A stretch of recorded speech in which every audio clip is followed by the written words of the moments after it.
Veneto Macchine, Food Technologies. Presentiamo la nostra friggitrice automatica per prodotti panati. L'impianto è capace di gestire prodotti diversi e di adattarsi alla produzione in modo automatico. In questo video visioniamo in dettaglio la frittura in continuo di involtini di verdura.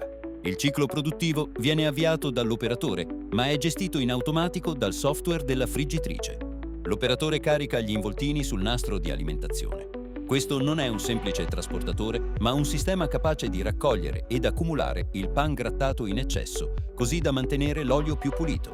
Inoltre, il nastro è progettato per accompagnare delicatamente gli involtini verso l'ingresso della friggitrice, evitando schizzi e salti troppo bruschi al fine di preservare l'integrità dei prodotti.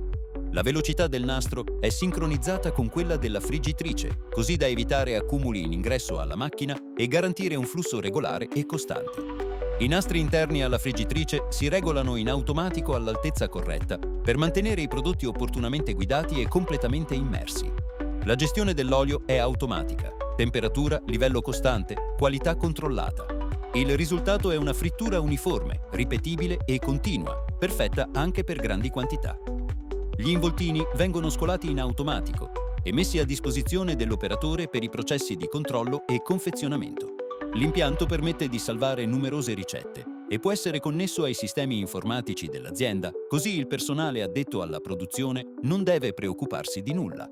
Tutto è gestito dal software della macchina. Se il video ti è piaciuto, lascia un like e iscriviti al canale per rimanere aggiornato sulle prossime realizzazioni di Veneto Macchine.